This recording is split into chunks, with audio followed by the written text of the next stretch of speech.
Oke, kita mulakan kita punya sesi PDPR pagi ini.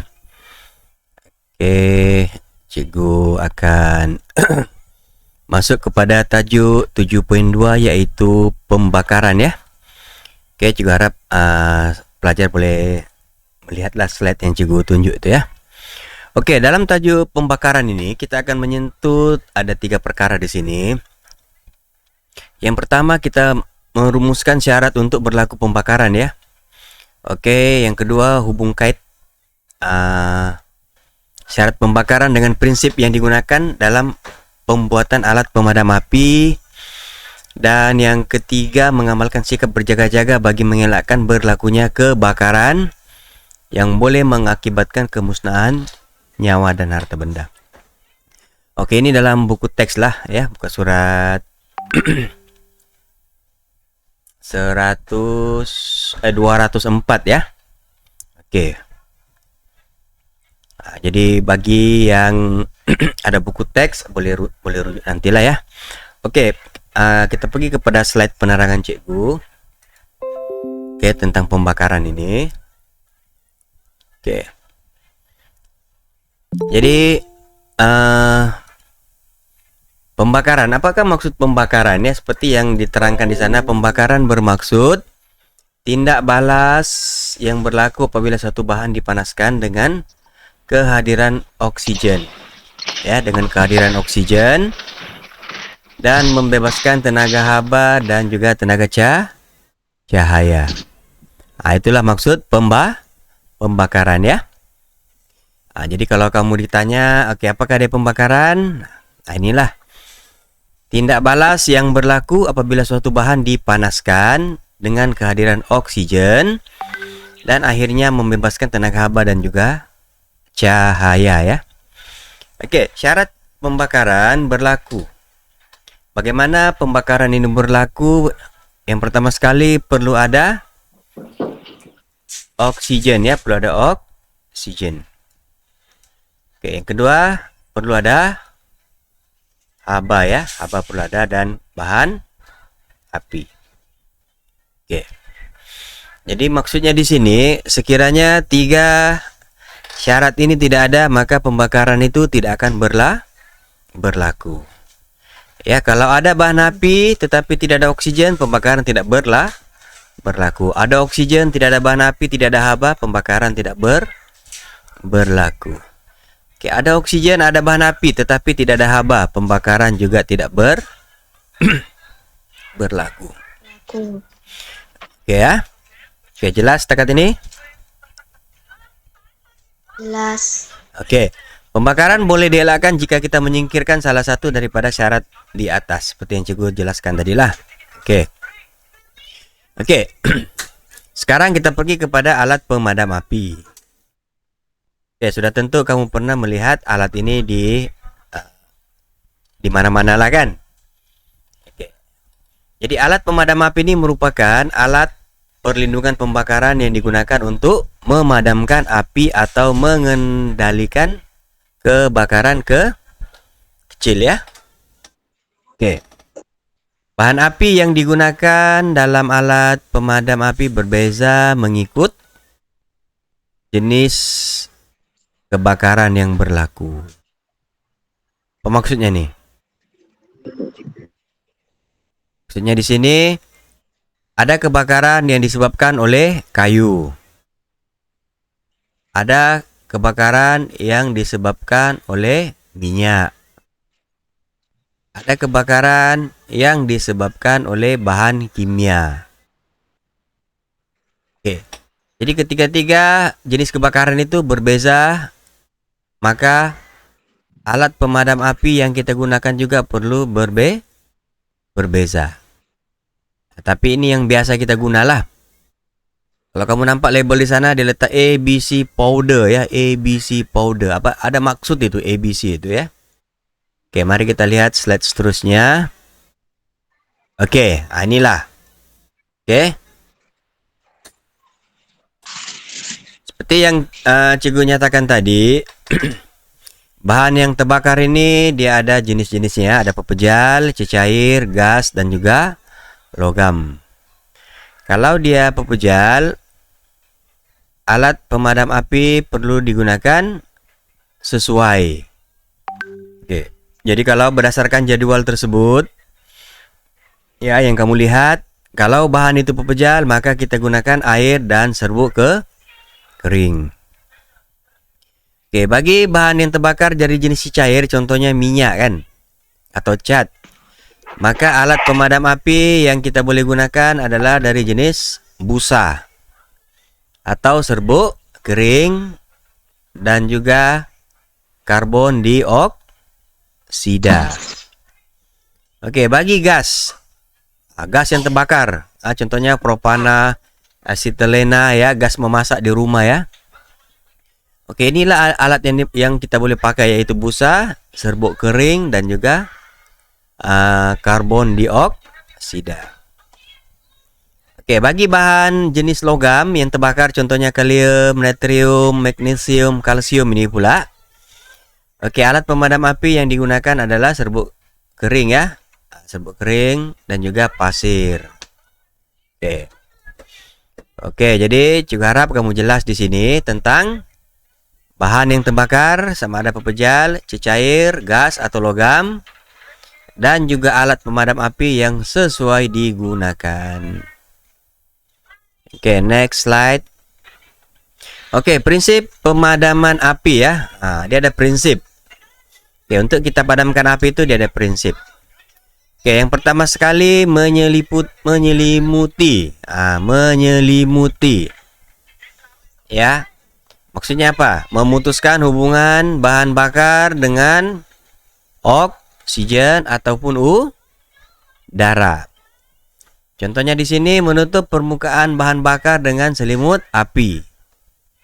Karung basah, lumpur, pasir, tanah ataupun busa. Oke, berlaku benda yang terbakar. Kalau kita tutup dengan tanah, maka bahan bakar tadi akan terputus dengan oksigen. Jadi pembakaran itu tidak dapat diteruskan. Oke ya. Oke, seterusnya kita gunakan karung basah. Oke, berlaku kebakaran, kita ambil karung basah, kita tutup. Maka pembakaran tadi akan dihentikan. Kenapa dihentikan? Karena oksigen atau udara itu terputus hubungan dengan bahan yang terbakar. Jadi bila berlaku kebakaran, kamu kena ingat ya, dia berlaku karena adanya udara ataupun oksigen.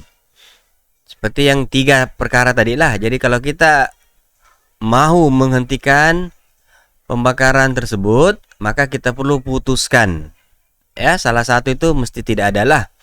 Jadi dalam contoh ini tidak ada oksigen sebab kita tutup. Oke, next slide.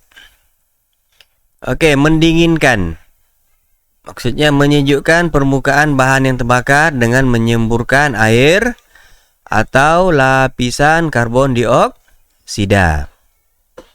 Oke, benda yang terbakar kalau kita tutup dengan air, ya kita siram dengan air seperti yang kamu lihat yang dilakukan oleh ahli bomba itu, tujuan dia supaya permukaan itu menjadi sejuk. Kita hilangkan dia punya haba kan.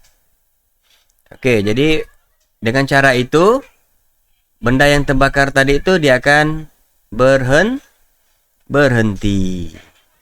Itu kenapa kita guna air, supaya bahan yang terbakar tadi itu menjadi sejuk. Ya, bila dia sejuk dia tidak akan terbakar lah. Berbeza dengan di sini tadi. Kalau yang di sini kita menghalang udara itu daripada membantu proses pembakaran. Oke, seperti yang kita maklum, kalau tidak ada oksigen, pembakaran tidak akan berlaku. Alright. Jadi untuk yang kedua ini kita mendinginkan. Kita kasih sejuk supaya bahan yang terbakar tadi itu dia tidak ada haba lah. Alright. Next. Mengurangkan jumlah bahan yang terbakar. Memutuskan sumber bahan bakar. Oke, teknik ini dapat dilakukan dengan memisahkan benda yang terbakar, menjauhkan benda yang belum terbakar, dan menutup punca bekalan gas atau minyak. Ya. Oke, teknik ini dapat dilakukan dengan cara, oke, kamu nampak ada benda yang terbakar kan. Jadi benda yang sudah terbakar itu kamu memang sudah tidak dapat selamatkan. Jadi maka benda yang ada di sekelilingnya itu kita perlu alihkan atau pindahkan supaya dia tidak jadi terbakar. Inilah maksudnya ya. Oke, selain daripada itu, menutup punca bekalan gas atau minyak. Ini kalau berpunca daripada bekalan gas atau minyak lah. Kita tutup supaya proses itu berhenti serta merta. Oke. Ya, Isyam, ada pertanyaan? Oke. Kamu boleh bertanya ya kalau ada yang cikgu jelaskan di sini kurang paham. Oke, cikgu. Boleh tanya. Oke, tidak ada masalah. Kalau tertekan tidak masalah. Oke, seterusnya selimut api. Siapa pernah nampak nih selimut api ini? Fire blanket. Pernah nampak kan nih? Tidak pernah? Tidak pernah kan? Cikgu sendiri pun tidak pernah nampak benda ini, tidak pernah pegang ya. Kalau alat pemadam api yang tadi itu, ini kita biasa nampak kan. Tapi yang ini ada sebenarnya, tapi kita di sekolah kita tidak ada lah. Oke, apa dia selimut api? Selimut khas yang diperbuat daripada bahan kalis api. Oke, selimut ini gunanya untuk menutup api dan menghalang oksigen daripada masuk ke bawah selimut sehingga akhirnya api itu terpadam. Oke, kita lihat kalau ada contoh. Tidak ada contoh pula ya penggunaan selimut api ini ya. Oke, kalau berlaku kebakaran yang kecil lah ya, kita ambil selimut api ini, kita buka dia,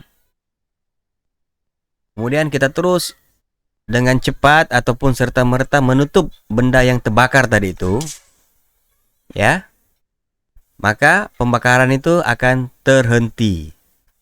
Tapi ingat, ini untuk benda-benda yang terbakar kecil. Tapi kalau yang terbakar itu sudah terlalu besar apinya, tak perlu kamu guna inilah. Nanti selimut ini pun akan terbakar. Ya, selimut ini akan terbakar. Ini kalau berlaku kebakaran secara tiba-tiba dan size api dia itu kecil lah sesuai dengan selimut api ini. Tentu kamu pernah mungkin lihat lah dalam FB atau YouTube. Libomba dia tidak guna selimut api, tapi dia guna kain. Kain yang basah. Bagaimana dia buat demonstrasi ya. Kuali yang terbakar itu. Kuali ya, kamu bayangkan kuali, kamu masak, kuali itu terbakar, kan? Jadi dengan menggunakan selimut api tadi, maka api itu dapat ditutup. Maka api itu akan ditutup, dipadamkan dengan serta merta. Ya, sebentar.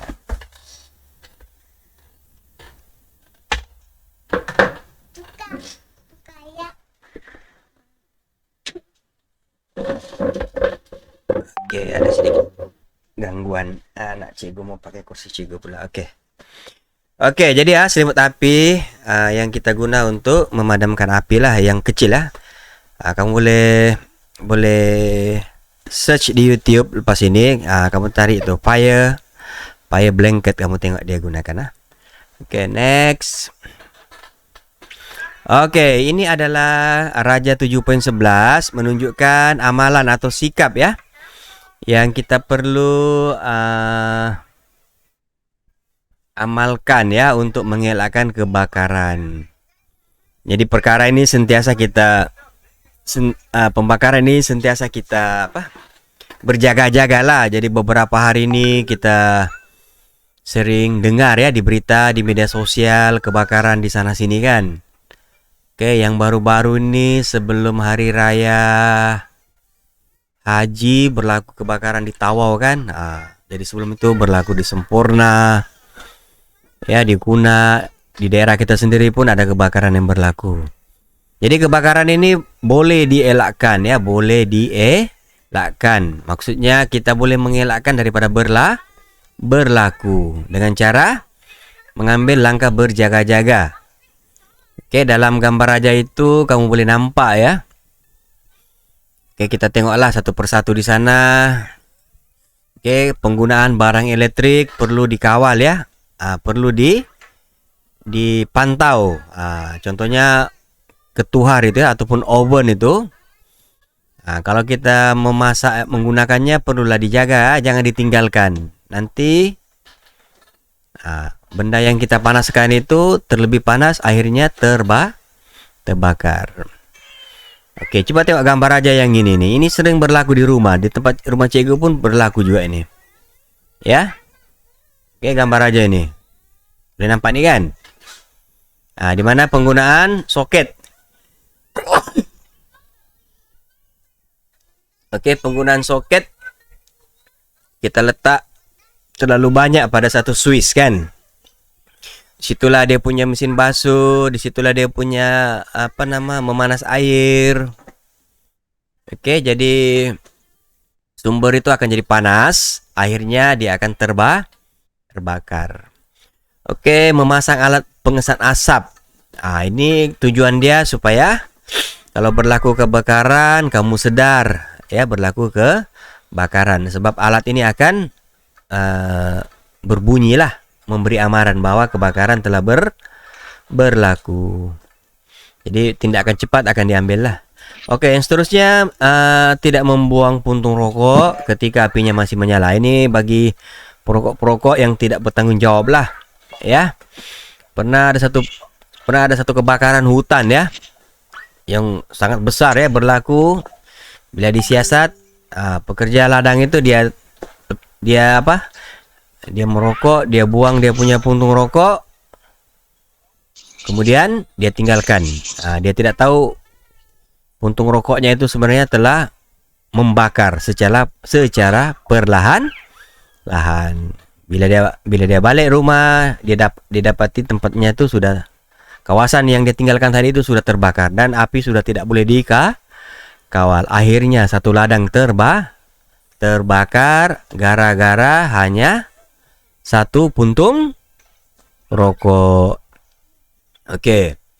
Simpan mancis dan pemeti api di tempat yang selamat. Maksudnya ini untuk mengelakkan disalahgunalah mungkin oleh adik-adik kamu kan. Kita pun tidak tahu kan, kanak-kanak ini kadang-kadang mereka suka mengetes, tes. Kita tidak nampak berlaku kebakaran. Kalau terkawal tidak ada masalah lah. Kalau berlaku kebakaran yang tidak terkawal, itu sangat merugikan lah. Oke, seterusnya kita pergi. Oke, pencemaran udara. Oke, cikgu tidak mau ambil panjang untuk hari ini saja, yaitu prinsip kebakaran ya. Pembakaran. Bagaimana pembakaran itu berlaku. Oke. Ada sebarang pertanyaan? Tajuk ini mudah lah ya, lebih kepada kepahaman. Next time kita untuk yang seterusnya baru masuk pencemaran udara lah. Ya. Atau kita mau teruskan ini? Gue tengok dulu slide ya.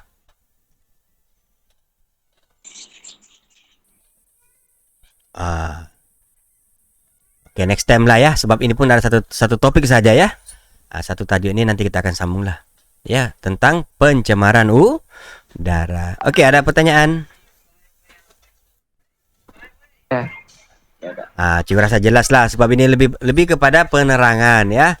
Lebih kepada kepemahaman. Apa yang penting kamu tahu apa yang menyebabkan prinsip pembakaran tadi itu ya. Mesti ada 3 syarat: oksigen, haba dan juga bahan api. Kalau salah satu tiada maka pembakaran itu tidak boleh berlaku. Oke, yang kedua, penggunaan alat pemadam api dalam jadwal inilah. Oke, kalau bahan yang terbakar itu pepejal, apa pemadam api yang sesuai? Oke, kalau kamu nampak di sini, pepejal si cair gas logam ini yang paling sesuai ialah serbuk kering. Sebab serbuk kering dia boleh digunakan untuk semua bahan yang terbakar. Contoh inilah. Itu yang cukup kita ada ABC. ABC. ABC ini maknanya ABC powder ini dia boleh digunakan untuk memadam bahan yang terbakar, sama ada pepejal, cecair, gas atau logam. Oke, yang seterusnya prinsip pemadam api. Ini kita sudah jelaskan lagi tadi lah, ya. Oke, jadi untuk hari ini itu saja. Oke, tahniahlah, terima kasih kepada yang boleh online. Oke, seperti biasa kepada rakan-rakan Anda yang tidak dapat online, apa yang kita terangkan pagi ini cikgu akan share dalam YouTube. Mereka akan lihat dari sana lah. Oke, jadi kalau tidak ada pertanyaan, sekali lagi tahniah, terima kasih karena hadir. Kita akan jumpa lagi pada sesi PDPR akan datang. Assalamualaikum warahmatullahi taala wabarakatuh. Oke, sebelum itu tolong buka kamera kamu. Cikgu mau ambil gambar lah. Boleh sekejap saja.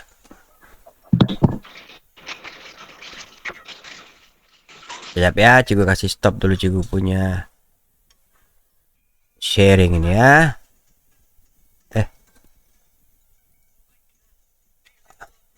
Buka kamera boleh kah? Buka kamera kamu. Sekejap, cikgu kasih pergi tengah dulu.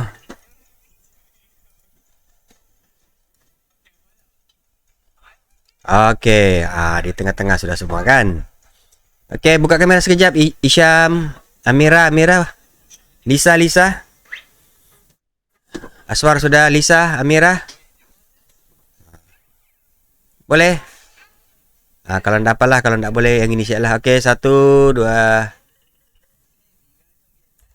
Cikgu ambil gambar lah untuk PDPR cikgu hari ini ya. Oke.